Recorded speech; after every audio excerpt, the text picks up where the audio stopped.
Advance Islamic grooming के platform से देखती आँखों और सुनते कानों को अस्सलामु अलैकुम व रहमतुल्लाहि व बरकातुहू। कैसी हैं आप सब लोग, कैसी है मेरी यूट्यूब फैमिली। यकीनन आप लोग ईमान और सेहत और आफ़ियत की हालत में होंगे।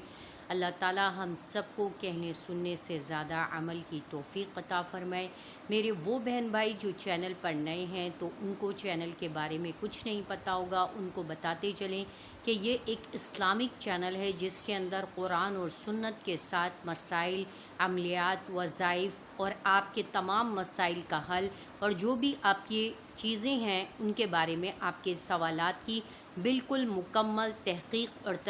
तसल्ली और तशफ़ी के साथ आपको जवाब दिया जाता है, जो सिर्फ़ और सिर्फ कुरान और सुन्नत से प्रूवन है। इसके अलावा हम कोई दूसरी बात नहीं करते हैं। तो अगर आपने अभी तक चैनल को सब्सक्राइब नहीं किया है तो बराए मेहरबानी चैनल को सब्सक्राइब कर लीजिए, बेल के बटन को प्रेस कर लीजिए ताकि हर नई आने वाली वीडियो का नोटिफिकेशन सबसे पहले आप तक पहुंचे। वीडियो को लाइक और शेयर ज़रूर कीजिए क्योंकि बारहा मैं अपनी हर वीडियो में कहती हूं कि आपकी एक लाइकिंग से और आपकी एक शेयरिंग से किसी की ज़िंदगी बदल सकती है, किसी का मसला हल हो सकता है और कोई पुरसुकून हो सकता है और ये आपके लिए सदक़ा जारिया बनेगा। ये बेहतरीन सदक़ा है, जैसे कि मुस्कुराना एक सदक़ा है। सदक़ा करने के लिए ज़रूरी नहीं है कि आपके पास बहुत ज़्यादा माल हो, दौलत हो, तब आप जा कर के सदक़ा करेंगे। अगर आप किसी से मुस्कुरा के मिलते हैं, किसी को अच्छी बात बताते हैं, किसी के साथ नेकी करते हैं, भलाई करते हैं, किसी के साथ ऑनेस्टी दिखाते हैं, किसी को अच्छा मशवरा दे देते हैं,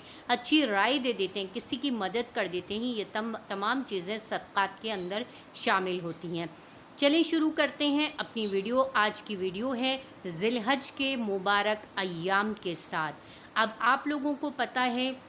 कि ज़िलक़ादा के आखिरी दिन चल रहे हैं और अब आने वाला मंथ जो है वो ज़िलहज का महीना है, जो कि बहुत मुबारक महीना है। तमाम महीनों में रमज़ानुल मुबारक के बाद जो सबसे मुबारक महीना है वो ज़िलहज का महीना है, क्योंकि इसके अंदर इंसान और मुसलमानों की एक बहुत बड़ी तादाद अल्लाह ताला के घर पर एक वक्त में एक जैसे लिबास में और एक ही ज़बान से एक ही कलमा पढ़ते हुए अल्लाह के सामने हाजिर होते हैं, रो रहे होते हैं, धो रहे होते हैं, अपनी गुनाहों की और लोगों के गुनाहों की और मग़फ़िरत की दुआएं मांग रहे होते हैं। और जब कोई हज करके वापस आता है तो अल्लाह ताला ने उस हाजी के लिए ये खुशखबरी रखी है कि उसको ऐसे उसके गुनाहों को माफ़ कर दिया जाता है, अगरचे उसने पूरी ज़िंदगी में 60, 70, 80 साल की जितनी भी ज़िंदगी है उसमें कितने बेशुमार गुनाह किए हों, लेकिन वो ऐसे हो जाता है जैसे कि बच्चा जब दुनिया में आता है माँ के पेट से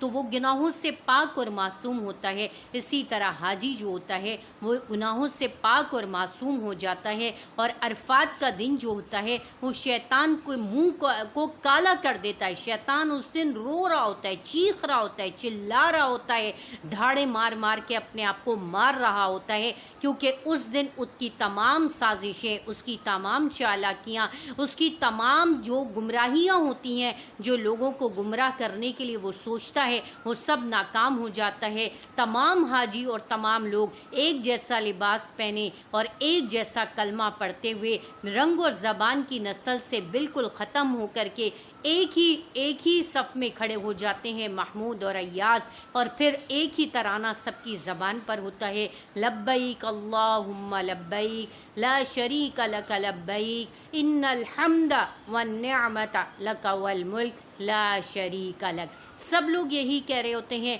कि अल्लाह मैं हाज़िर हूँ, ए अल्लाह मैं हाज़िर हूँ और आपके सिवा कोई माबूद नहीं, आपका कोई शरीक नहीं और आप ही बादशाहों के बादशाह हैं। और अपनी इज्ज़, अपनी इनकिसारी और अपनी कमज़ोर होने का एतराफ़ इंसान चीख चीख के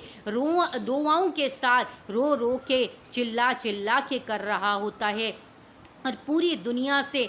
دنیا سے مسلمان جمع ہوتے ہیں، تو یہ بہت مبارک ساعتیں ہیں۔ حاجیوں کے لیے بھی یہ ریکویسٹ ہے کہ وہ وہاں پہ موبائل فون کے درمیان اور موبائل فون پہ بات کرنے کے لیے، ویڈیو بنانے کے لیے، اور گھر والوں سے تعلقات اور حال و احوال خاندان والوں سے، دوستوں سے کرنے سے بہتر ہے کہ اپنے وقت کو قیمتی بنائیں اور وہاں جا کے ایک ایک لمحے کو اللہ کی عبادت کے ساتھ بالکل اٹیچ کر دیں، اور جو باقی غیر حاجی ہیں وہ بھی اس وقت کو اتنا قیمتی بنا لیں، کیونکہ سورہ فجر میں ہے والفجر ولیال عشر والشفع والوتر، کہ جس نے یہ 10 دن اللہ کی بہت زیادہ جم کے عبادت کی، راتوں کو دعائیں مانگی، اللہ سے مناجات کی، اور صبح دن میں روزہ رکھا، تو اللہ اس کے گناہوں کو بھی ایسے ہی معاف کر دیتے ہیں جیسے کہ حاجی حج میں جاتا ہے، اپنے پیسے خرچ کرتا ہے، اپنا تن من دھن لگاتا ہے، اور اپنی بدنی عبادت کرتا ہے، اپنی مالی عبادت کرتا ہے،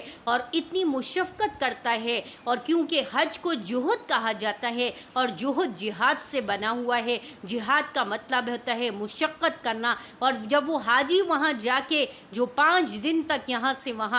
وہاں دوڑ لگا رہا ہوتا ہے، اس کو نہ اپنے کھانے کا ہوش ہوتا ہے، نہ اپنے پینے کا ہوش ہوتا ہے،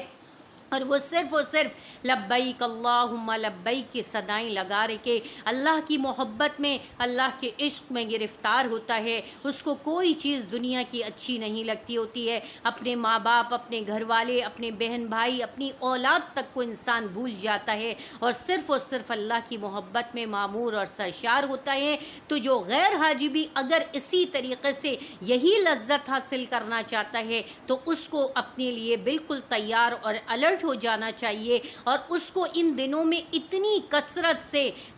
تلبیہ پڑھنا چاہیے جتنی کثرت سے حاجی پڑھتے ہیں، تو اللہ پاک جن لوگوں نے حج نہیں کیا ہوتا ہے، اس تلبیہ کی کثرت سے اللہ تعالیٰ ان کو بھی حج نصیب کر دیتے ہیں۔ ان 10 دنوں کے روزے، رمضان المبارک کے روزوں کے بعد جو سب سے زیادہ اولیت اور اول درجے کے فضیلت والے روزے ہیں وہ ذی الحج کے روزے ہیں، اور کسی روزے کے بارے میں اللہ تعالیٰ نے کوئی صورت نہیں اتاری، لیکن اس صورت کو، ان روزوں کی فضیلت کے لیے اللہ تعالیٰ نے قرآن میں سورہ فجر کا نزول کیا۔ سورہ فجر کی ابتدائی آیات میں انہی 10 دنوں کی عبادات اور انہی روزوں کا اہتمام کا حکم دیا گیا ہے۔ تو آئیے آج سے ہم سب بھی مل کر یہ عہد کرتے ہیں، اور اس کے اوپر ہم وقتاً فوقتاً آپ کو بہت ساری چیزیں اور بہت سارے عمل بتاتے رہیں گے کہ آپ نے کیا کیا ان دنوں عبادات کرنی ہے، کس طریقے سے عبادات کرنی ہے، اور کس عبادت کی کون سی فضیلت ہے، اس کے بارے میں ہم آپ کو بتاتے رہیں گے۔ ویڈیو کو دیکھتے رہیے گا، سنتے رہیے گا، لائک اور شیئر کرتے رہیے گا۔ آپ کی ایک لائکنگ سے، آپ کی ایک شیئرنگ سے آپ کے آخرت کے بینک میں ضرور نیکیاں جمع ہو رہی ہیں۔ یہ میرا آپ سب کو چیلنج ہے کہ آپ کی اس نیکی کو، کیونکہ اس کے اندر کوئی دنیا کی بات ہے ہی نہیں، صرف اور صرف اللہ کی بات ہے، قرآن کی بات ہے، سنت کی بات ہے، اور اللہ کی بات کے علاوہ کو کس کی بات ہے؟ وَمَنْ أَحْسَنُ مِنَ اللَّهِ قَوْلًا سَدِيدًا، کہ اللہ کی بات سے بڑھ کر کے کس کی بات سچی ہو سکتی ہے، اور اللہ کی بات سیدھی اور سچی ہے۔ تو ہم سب یہ عہد کرتے ہیں کہ ان اپنے 10 دنوں کو، اگر ہم حج پہ نہیں جا رہے ہیں تو ہم اپنے ان 10 دنوں کو کس طرح حاجیوں کے ساتھ مماثلت کریں گے، اور کس طریقے سے اپنے آپ کو عبادت کے لیے تیار کریں گے۔ مجھے امید ہے کہ آج کی اس ویڈیو میں اور آنے والی اس کا ویڈیو کا پارٹ 2 میں آپ لوگوں کو ضرور اس طرح کی کمپلیٹ انفارمیشن ملیں گی، اور آپ لوگ ضرور اس پر عمل کریں گے انشاءاللہ العزیز۔ اللہ تعالی ہم سب کے لیے آسانیاں پیدا کرنے والا بنائے۔ السلام علیکم ورحمۃ اللہ وبرکاتہ۔